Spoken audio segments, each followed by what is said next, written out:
Bonjour, ici Romain Récrist du blog sortirdursa.fr. Aujourd'hui, je vais vous parler des 4 qualités pour réussir dans l'entrepreneuriat. Mais avant, je vous rappelle que vous pouvez recevoir gratuitement ma sélection de livres sur l'indépendance financière en cliquant sur le bandeau qui apparaît sur cette vidéo. Donc effectivement, aujourd'hui, je vais vous donner les 4 qualités qu'il faut donc en fait pour réussir dans l'entrepreneuriat. Donc c'est une question très importante, notamment pour ceux qui souhaitent créer une entreprise ou qui ont par exemple créé un blog ou qui souhaitent créer un blog, puisqu'effectivement, vous le savez maintenant si vous me suivez, c'est qu'effectivement un blog ou un site internet, eh bien en fait peut vous permettre de devenir entrepreneur et peut vous permettre de devenir entrepreneur. Donc c'est une question très importante, que ce soit pour les chefs d'entreprise qui me regardent ou pour les blogueurs ou les webmasters. Donc d'abord, la première qualité qu'il faut lorsqu'on veut réussir dans l'entrepreneuriat, c'est la passion. Alors effectivement, ça paraît logique, mais effectivement, si vous faites quelque chose dont vous n'êtes pas passionné, eh bien vous risquez d'abandonner très vite. Alors, effectivement, quoi qu'on fasse dans le domaine, que ce soit par exemple un blog, par exemple sur la littérature, sur le bâtiment, sur les jeux vidéo, ou qu'on ait une entreprise de découpe de tôle par exemple, si effectivement on n'est pas passionné un minimum par ce que l'on fait, eh bien en fait on va vers l'échec, puisque au bout d'un moment on va se démotiver, ou on ne sera plus motivé, et on va vers l'échec, on va vers l'abandon tout simplement, et à ce moment-là on est vraiment dans une spirale d'échec. Donc il faut être un minimum passionné par ce que l'on fait, sinon on va vers une déroute donc de ce que l'on fait. Donc ça, c'était la première qualité à avoir. La deuxième qualité, c'est d'avoir la constance. Alors, effectivement, pour réussir, il faut être constant dans son travail. Alors quand je dis constant, quand je parle de la constance, effectivement, je parle notamment du fait qu'il vaut mieux en faire un petit peu tous les jours, que par exemple dans la semaine, c'est-à-dire de découper votre semaine en faisant un petit peu tous les jours. Par exemple, si vous avez un blog ou un site internet, c'est d'en faire un petit peu tous les jours, plutôt qu'effectivement en faire toute la journée, un jour par semaine, et de ne rien faire la semaine d'après. Parce qu'effectivement, si on n'est pas constant, ce qui va se passer, c'est qu'effectivement, déjà on va plus savoir où on en est lorsqu'on va reprendre ce que l'on fait, si c'est une semaine après, déjà premièrement. Donc on va perdre du temps à se remettre en route, tout simplement.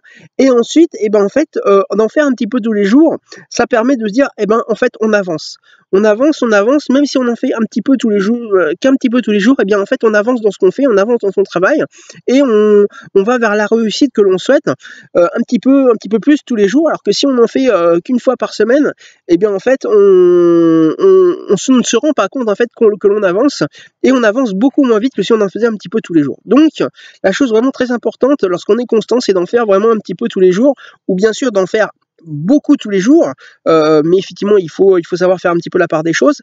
Mais en tout cas, il vaut mieux en faire un petit peu tous les jours que en faire une fois, d'en faire beaucoup une fois par semaine, un jour par semaine, et ne plus rien faire dans la semaine par exemple.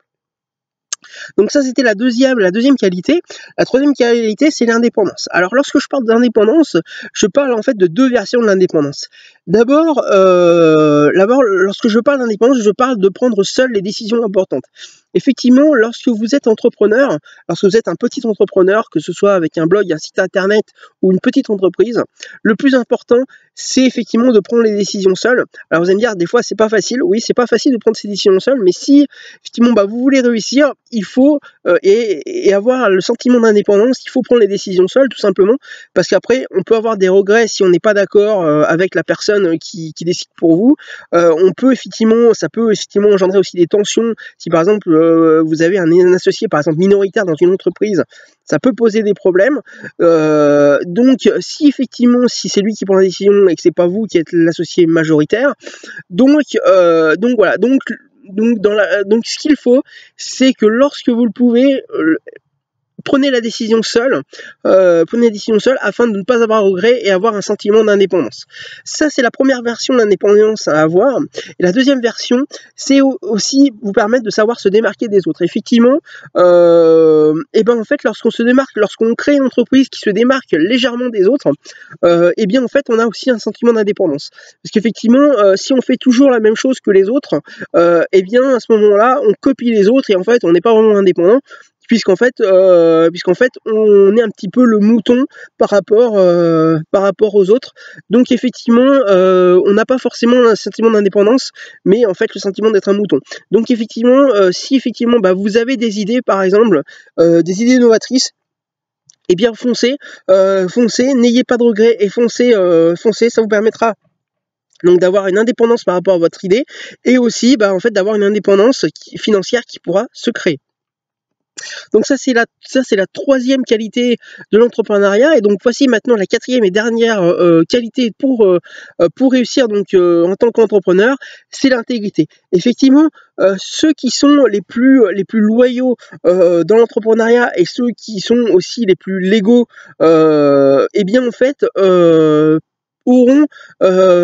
seront intègres et seront ceux qui avanceront les plus vite. Il vaut mieux avancer plus doucement et être loyaux et être au niveau légal dans ce que l'on fait, plutôt que d'essayer d'avancer très vite et arnaquer tout le monde et arnaquer toutes les personnes, par exemple, que l'on souhaite donc arnaquer tous ses clients, puisqu'effectivement, à un moment ou à un autre, on va se casser la figure, c'est sûr, si on arnaque les clients, et alors que si on avance tout doucement, plus doucement, mais qu'on est loyaux, qu'on chouchoute ses clients, etc., et bien là, effectivement, on avancera moins vite, certes, mais on aura, ça nous permettra de réussir et finalement dans le temps d'avancer plus vite et ne pas se casser la figure si effectivement par exemple on arnaque ses clients ou qu'on n'est pas légaux avec ses fournisseurs, puisqu'effectivement à un moment ou à un autre ça va bloquer, ça va coincer, on va être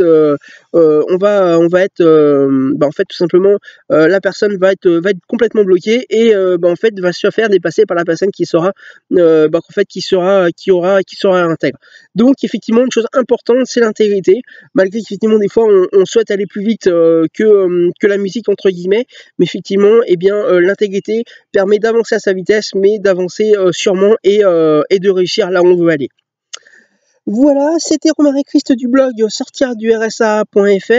Je vous rappelle que vous pouvez recevoir gratuitement ma sélection de livres sur l'indépendance financière en cliquant sur le bandeau qui apparaît sur cette vidéo.